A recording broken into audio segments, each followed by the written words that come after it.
West Indies Cricket, Caribbean Cricket Podcast. West Indies Cricket, Caribbean Cricket Podcast. Yes, ladies and gentlemen, welcome back to another edition of the Caribbean Cricket Podcast. I'm one half of the Caribbean Cricket Podcast, Mashal St. Patrick Hewitt, and with me as ever is my partner in crime, Santoki Nagilendran. Santoki, how you doing? I'm good, Mash. I've just about slept off the tiredness from following the West Indies ODI side. I didn't even go to Cardiff, Mash. I just done the Edgbaston and the Oval. That was enough to knock me out for a few days. Obviously, you done the final leg. You done the extra mile in Cardiff as well. And, you know, a lot of people, Mash, will be watching this expecting us to do a T20 preview, looking at the predicted 11 going into the T20 series. But here at CCP, Mash, we're keeping the content fresh. We're keeping it original. And as always with CCP, we're coming at things from a different angle. So today, we're going to focus on a certain Nicholas Pooran.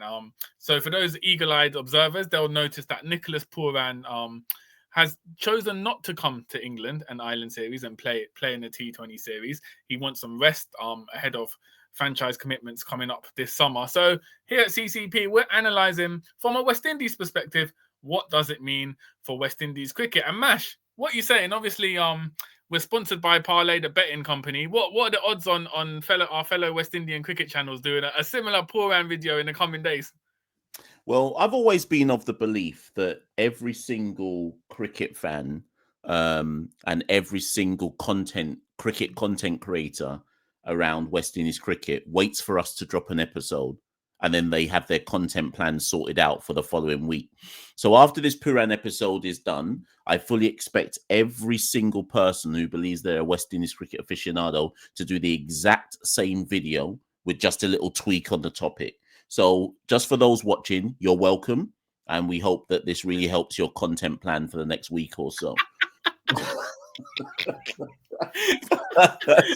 But as the kind of thumbnail suggests, and as the title suggests, we've reached a critical point I think we've reached a critical point with Nicholas Pooran where we have to start to ask the question, and I'm trying to think how to frame the question best. We have to start to ask the question where I'm not going to say, does he care about West Indies cricket? Because I think that's too simplistic. I think he does. I think all players ultimately care about West Indies cricket. But to different levels and extents, some are more willing to play than others, but they all fundamentally care about West Indies cricket. I refuse to believe that Nicholas doesn't care. However, we've got to a point where we have to ask the question, how low down on his priority list is West Indies cricket? And the facts for me, Santoki, are simple. Nicholas he's never played Test cricket. Now, Nicholas can turn around and say, well, that's not my fault. There were times when West Indies could have called me up. We could have compromised. I kind of had conversations here and there. It was never as simple as I didn't want to play Test, so on and so forth. So that's that. Since our disastrous 2023 World Cup qualifying campaign in Zimbabwe, he has never played an ODI game again. So we're now literally this month marks 2 years since Nicholas Pooran last played in one-day international for the West Indies. And I looked at the stats in our last 6 series, including last 7, because let's include Ireland. So if you look at our last 7 series, Santoki, so let's include Ireland in next week, England, that starts this week, right? And then before that, Bangladesh in the West Indies, England in the West Indies in Sri Lanka, South Africa in the West Indies, twice, either side of the World Cup. When you look at our last 7 T20 bilateral series, Puran has missed 4 of them. And for those who are wondering what I'm talking about, that's South Africa in the West Indies, I think the one just before the World Cup. West Indies in Sri Lanka after the World Cup. He's missing England now, and he's missing Ireland as well. 4 out of the last 7, Santoki. Let me just pause there because I could go on further and stretch the point further. But what's your immediate take on that? No ODI cricket in 2 years, and he's missed 4 out of the last 7 T20 series. How do you digest that? Yeah, I think well, I think to go back to your first point, I think it would be too basic and simplistic to say he doesn't care about West Indies cricket. I think the fact that, to his credit, I think the fact that he's played 106 T20s, he's pretty much played every T20 between 2020 and 2024, which encompassed the COVID pandemic when players were in lockdown and all that fun. He committed to the Maroon, played for West Indies cricket. He obviously captained the side as well for 6 months in 2022. So I think the commitment's always been there. However, Mash, I think, like you said, particularly with ODI cricket, after those World Cup qualifiers, we saw Nicholas Pooran along with Jason Holder and Akila Same suddenly vanish from the ODI scene. We've not had any sort of communication from Puran or Puran's camp about what his plans are for ODI cricket, why he's not playing it at the moment. But all we know is it's coming up to 2 years since he's played 50 over cricket. T20 cricket, since 2023, he had been playing it. He obviously played for us in the World Cup, played a few series after, as you said. However, he is starting to miss a few series, as you said, 4 of the last 7 or 4 of the most recent 7 he hasn't featured in. And for me, we are at a crucial juncture, because I know it's a bilateral series, but generally, especially for West Indian players, coming to England is normally seen as a big thing, right? England, Australia are like big tours. So for him to miss the England tour is obviously making a statement. And the fact is not even injury related or sort of a clash. It's to kind of rest and kind of get that, which is fair enough because he's played in the IPL, right? And which was he was a mainstay for, I think it was Lucknow Super Giants. Yeah. Played all those games, right? So it's fair enough for an athlete to want rest. But I guess what we're going on to, Mash, is he's obviously got a massive Major League Cricket deal. And I'm imagining he's not going to rest for that. He's going to feature in Major League Cricket in America. So the point is, at this point, has franchise cricket become more, as you said, has West Indies cricket slipped below franchise cricket for Nicholas Pooran in terms of importance, to the fact where he's looking at bilaterals and thinking, hold on, I can use these to rest and play in franchise cricket, which is fair enough, because there's the counter argument that, there's big money to be made in franchise cricket. It's lucrative. Athletes' careers are short. We all know this kind of stuff. But it's just about the transparency. Where is Nicholas Pooran's head at in terms of international cricket versus franchise cricket, particularly in T20 cricket? Because it's not even as if there's no context. We've got a World Cup in 9 months' time in India, right? So you'd imagine in that build-up, you'd want to feature in as many bilaterals as possible. So it opens up a lot of questions, Mash. But what's your theory, or what are your thoughts in terms of the optics of Nicholas Pooran skipping this England tour 9 months out from a World Cup? Does it mean much, or are we reading too much into it? I'm sure that the T20 franchise nerds are going to say to us, it doesn't mean anything. Nicholas Pooran can learn more by playing T20 franchise cricket, playing bilateral series, irrespective of if it's against England or not, doesn't really mean anything. He's not got a Cricket West Indies contract. He's effectively a free agent. He can come and go as he pleases. But we know that this England series must mean something, Santoki, because Dre Russ has made himself available. And Dre only ever makes himself available when he feels like. Dre's already set a template, right? We know that when Dre makes himself available, that's because he, with his agent or by himself, has already laid out in his head, I'll play that series, missing that. But Dre's a GOAT of the game, right? He's already won World Cups. He's already been from the GOAT generation. So Dre, for me, has earned the right. Some fans will not like that, but Dre has earned the right to almost come and go as he pleases, because we're yet to find an all-rounder better than him at his big age of 37, right? And we've kind of got used to the fact that when it's a World Cup year, Dre tends to make himself available ahead of the World Cup year to make sure he's in prime form for the World Cup. So when I saw Dre make himself available for England, that showed me that's because it's an England tour. There's levels to this, right? There's certain levels to this thing. Shavane Rutherford, his team got to the eliminators in IPL, and he immediately flew over. So quick, he was even able to play the third ODI against England, right? And his team went further in IPL than Pooran's team did. Shepherd's team won IPL. The man played in IPL final. He's flown to England to come play T20s. So whether people want to come at me with an argument to defend Nicholas or not, there is an optics here where it looks bad because everybody else has made themselves available. And that doesn't mean Pooran should, but the optics look a certain kind of way. Yeah.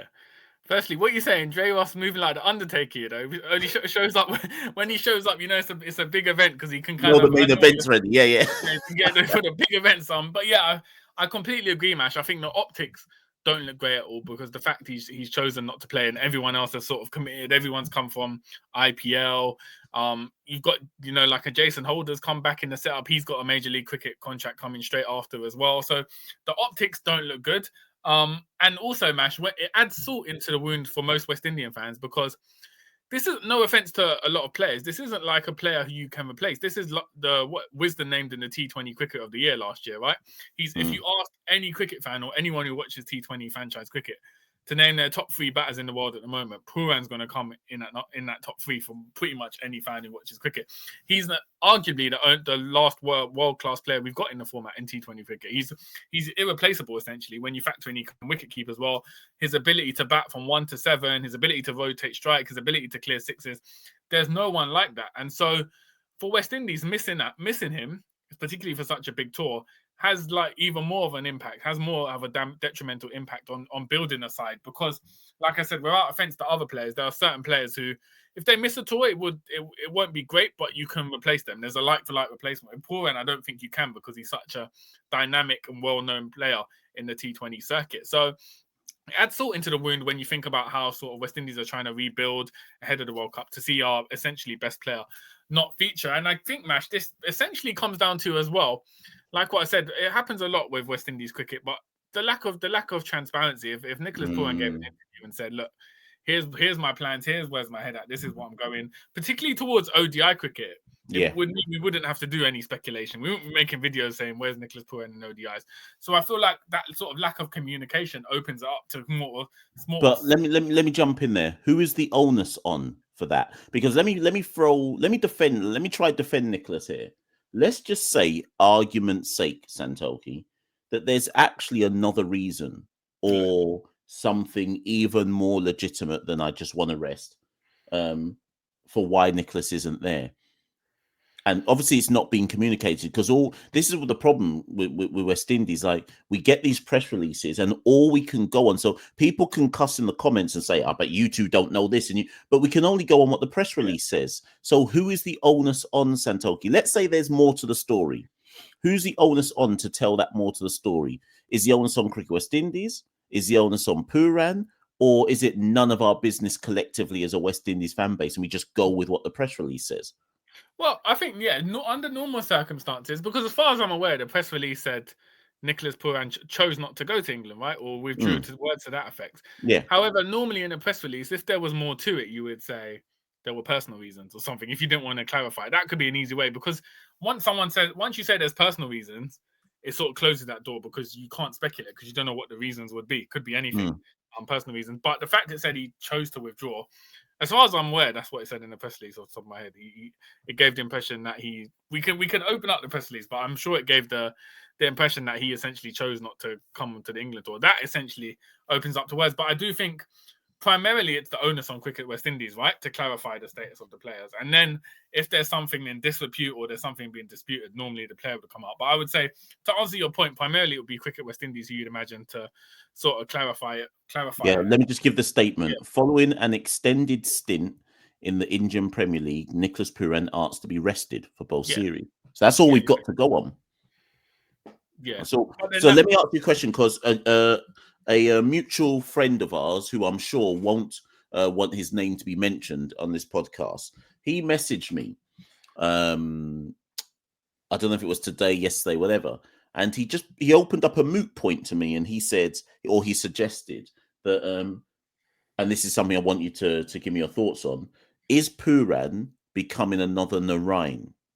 Now, that's, again, people can decide when they've heard that comment if they think that's a negative, positive, whatever. But what I mean by that statement is, do we just have to accept, Santoki, that he's an international, global T20 franchise superstar? And like Sunil Narayan, he is wanted in every single franchise league going. And do you think that Nicholas is slowly but surely, if not already, reached a point in his career where it's like, I don't know if it's I don't want to or if it's I don't need to make myself available for the West Indies because, and maybe this is a wider kind of philosophical, cultural question to unpick, but maybe West Indies doesn't matter. I think the comparison, is a stretch to compare it to Narayan, just because Narayan played less than half of what Puran's played. Narayan played, I think, 51. Yeah, true. And Narayan skipped the World Cup, right? 2016 World Cup, 2021, and then even when there was speculation about 2022. So Narayan just essentially went off the radar completely. I think with Puran, he's missed a few series, but then the counter argument could be he played against Bangladesh at home. He played against England at home last year. He played in recent series. So it could just be a genuine case of, look, I've played these series. I've played franchise cricket because I'm sure he played in the ILT20 or South Africa T20 or both in January, Feb. Went straight to the IPL. IPL was obviously even longer because of the extension. So it could just be a genuine thing of, I'm burnt out. I'm tired. Like, I just need a rest. I need a break. I can't fly to England straight after India and play. So that could be a simple reason. Like you said, the optics of it don't look great when you factor in he's missed a few series in the past, but I don't think he's ever got to a point where it's like a Sunil Narayan thing where essentially he's not playing more than he's playing for West Indies. I think Nicholas Pooran, so far, there's nothing to suggest that. However, like I said, because of his status as a great T20 player, it's why it's got people talking, because the worry is, will it go down that path? For now, I'm confident that no. I think Pooran, especially closer as we get to the World Cup, will play more and more for West Indies. But I don't think it's going to be on the case of a Sunil Narayan where we don't see man for about 4 or 5 years and we're still wondering if he's going to play. Okay. So let me go to this. Let me pivot down this angle now. Yeah. Is Puran big enough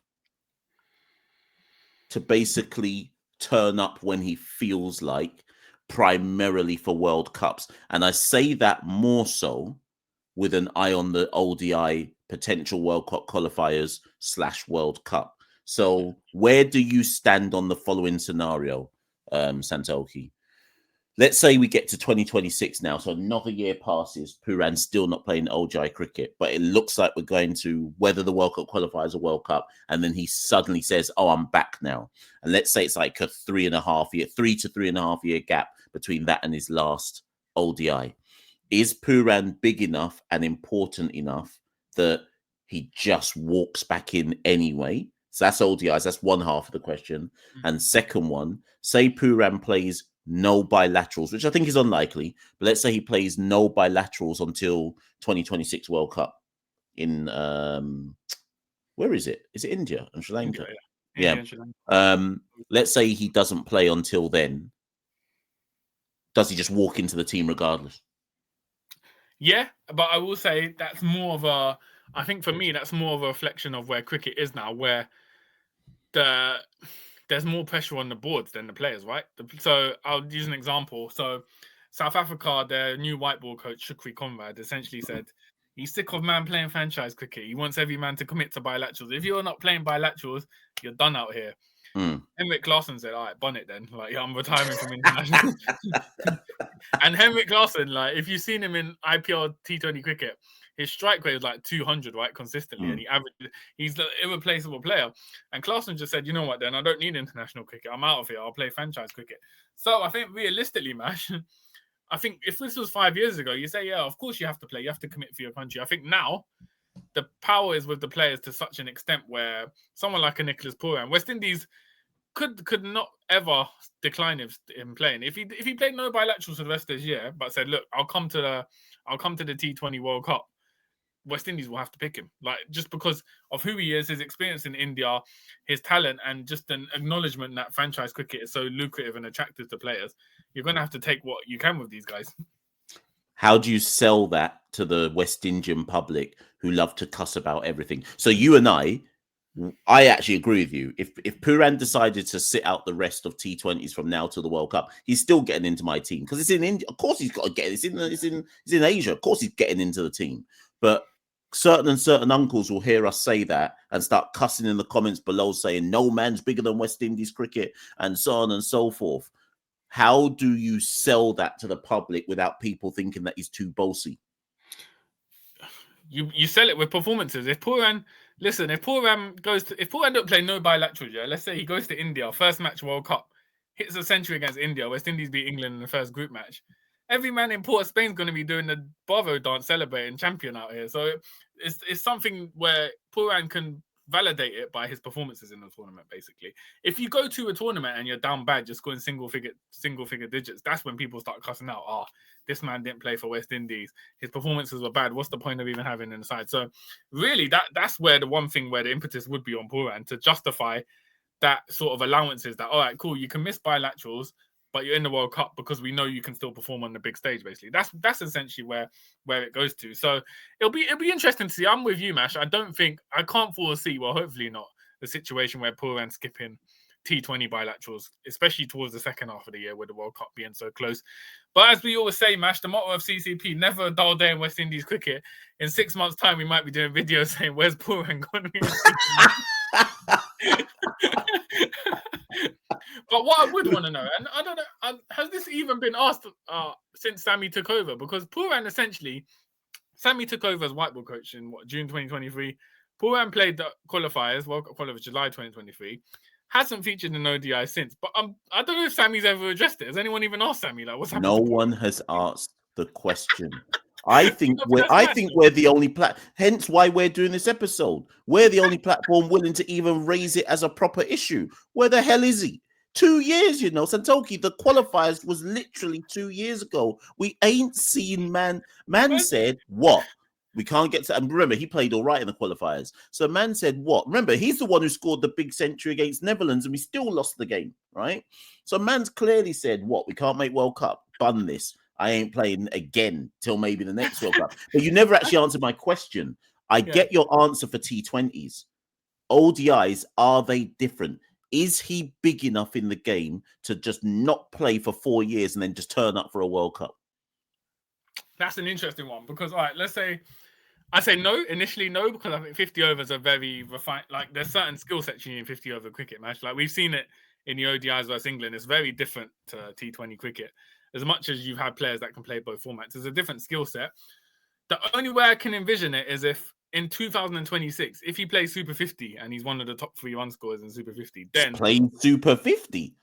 He's played Super 50 since his ODI. Yeah. I know he used to, but you think Puran's playing another Super 50 again in his life? But he played Super 50 last year, or was it 2023 or 2024? After he stopped playing, it must have been like, I reckon 2022 was the last time he played Super 50. No, because he got called up. Remember, someone got injured. Was it 2023 or 2024? Oh snap! Hold on, that might be 2023 actually. You might be right. That he might have come back for 1 or 2 games. He came in as an injury replacement. Yeah, you're right. Actually, I remember that now. So, because don't forget as well, Super 50 has a weird dynamic. Because remember Trinidad was still calling up Narayan. Narayan played Super 50, even though we ain't seen him in West Indies. Yeah. So it's not like other countries where the domestic 50 overs seen as secondary. Because it's island versus island, a lot of men will do it for the love of their nation, right? So I can envision a scenario where Puran plays 2026 Super 50. If he's in the top 3 run scorers, he'll get selected for the World Cup. But I think if he's not playing any 50 over cricket until the 2027 World Cup, he shouldn't be in the squad. I'm just checking now. Yeah, so he played end of 2023. He played in Super 50 the last 4 games. Last 4, okay, fair enough. That's a fair enough, and that's after the World Cup qualifiers. I assume. So ultimately, you raise a very good point, and I think I have to just reiterate it. We've played 2 years without Puran, and no one's really spoken about the fact that. But then again, Santoki, everyone's got every right to say our current 3, 4, and 5 in ODI cricket is Carty, Hope, and Rutherford. Technically, Puran doesn't get in ahead of those 3 at this point based on the fact he's missed loads of games, and those 3 are performing in their roles. Yes, of course, you could argue we make space for him, but just based on 3, 4, 5, he technically doesn't get in. But that's the thing with Puran, because even in T20 cricket, we've seen him bat 6 and 7. He's a better option than Django or Hetmeyer, for instance. So you'd find a play. Puran's so good, you could even have him open with either King or Lewis. And you just find a place for him. That's what I mean. Puran's one of those elite players where you find a place for him in the side. And I think if West Indies continue to sort of play how they did, in ODI cricket. I know at home we do well, but away we're sort of struggling. The next World Cup, ODI World Cup's away. I think if we see more results where we're losing, like in England, the demand will be more for Puran to come into the side, right? And there'll be more leeway given to him coming in without necessarily playing bilateral cricket. But it's a good point. That's the one thing, Mash. Next time we attend the press conference, we just need to ask Sammy. So I actually think you're right, and I'm just going to end then with this. Our next, forget ODIs because I'm not sure if we'll ever see Puran in ODIs again. So let's just focus on T20s. After this England Island tour, the next time West Indies play T20s is against Australia, which will be Major League Cricket will have finished by then. Okay, I think the Major League Cricket final is on like the 15th of July or something. So we play 5 T20s against Australia, and then 3 T20s against Pakistan, 2 of which are in the United States. I think Santoki will see Puran in one of those 2 series, if not both. But let's just say he doesn't make himself available. Let's just say his team wins Major League Cricket. I think he plays for MI New York or something. Let's just say his team wins Major League Cricket. Would you be shocked if at the end of Major League Cricket you went, you know what, I'm tired. My team just won Major League Cricket. I'll be in the United States for a month. I request to be rested for the Australia series. Where's your money at right now? Puran against Australia or Puran not against Australia? I think he'll play against Australia just because I think you can't do it twice. You can't play. That's it. 2 rests, you know. It's feasible, but I think more likely we'll see him against Australia, primarily because Australia series is at home in the Caribbean. So it's not as if you're traveling across the world, like coming from India to England. And I don't know if it's a long journey time. So playing in America, then just hopping into the Caribbean is not so much of a arduous journey. So I'd imagine that. And also, Mash, obviously England's an elite side. Australia is also an elite side. You can't be, if you're missing both, it says a lot, especially because Australia, you know, the players in it are going to be featuring. I'm sure Cummins and Hazelwood and all those guys playing. I'm not sure. Yeah, they brought their bomb squad for exactly. So you want to feature against them, especially in front of a home crowd.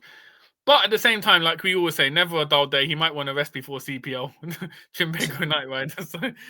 So we keep an eye on it. But you know what, Mash? This is one where people will cuss us out. At the end of the day, we're just here to give our opinions.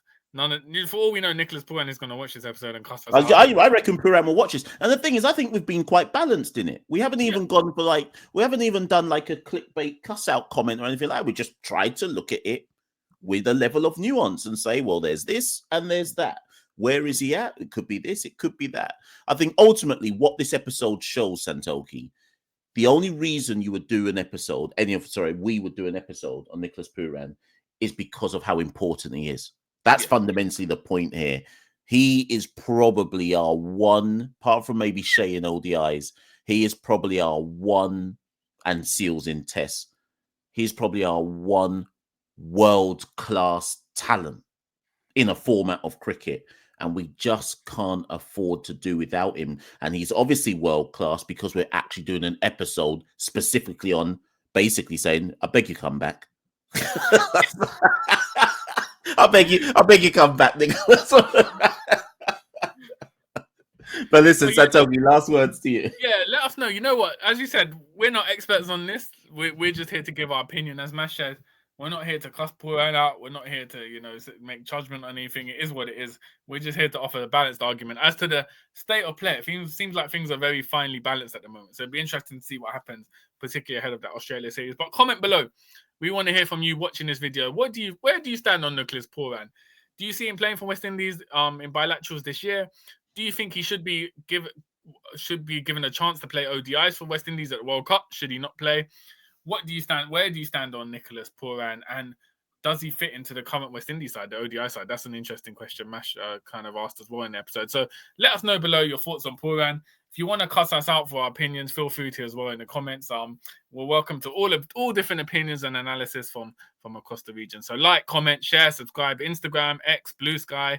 What else we got? Facebook, Mash, TikTok. Yep. Patreon.com is the big one. Patreon.com/Carib Cricket. Mash, you'll be out there actually for the T20s against Australia, right? So you might be seeing Pooran's return to the West Indies setup. Yeah, for real. I'm at the first two T20. I'm at the first two T20s in Sabina. So for all I know, I'll be able to bring him Nicholas Pooran flag and herald his great return to West Indies cricket. So we shall see. But listen, people, as Santoki says, www.patreon.com/Carib Cricket. Any little bit helps and counts. If you can support us financially, we've been up and down and around following the West Indies on their tour of England, sorry, the UK, I should say, and Ireland. So any little bit helps and counts. Support, you can give as little as £1 or whatever your currency is. If you can't do that, at the very least, like, share, subscribe, hit the notification button. Even comments helps the algorithms. Comments and likes and all that helps the algorithms. So do all that. And if you'd like to, if you're somebody who likes to lay down little flutters here and there, read in the descriptor below about our sponsors, Parlay Pros, and what they offer. A data-driven AI algorithm which gives you the best trends in the betting markets. If you're interested in that, you can click the link and read all about them. But I've been Mashal St. Patrick Hewitt. Santoki has been Santoki. We'll be back very, very soon with some more shows. The T what do we do again? Back in school, you know. The T20 series gets underway tomorrow. Most of you might be watching it by the time you watch this, or maybe watch this before, and we'll be back very, very soon. See you all soon, people. We've been the Caribbean Cricket Podcast. Peace. West Indies Cricket, Caribbean Cricket Podcast. West Indies Cricket, Caribbean Cricket Podcast.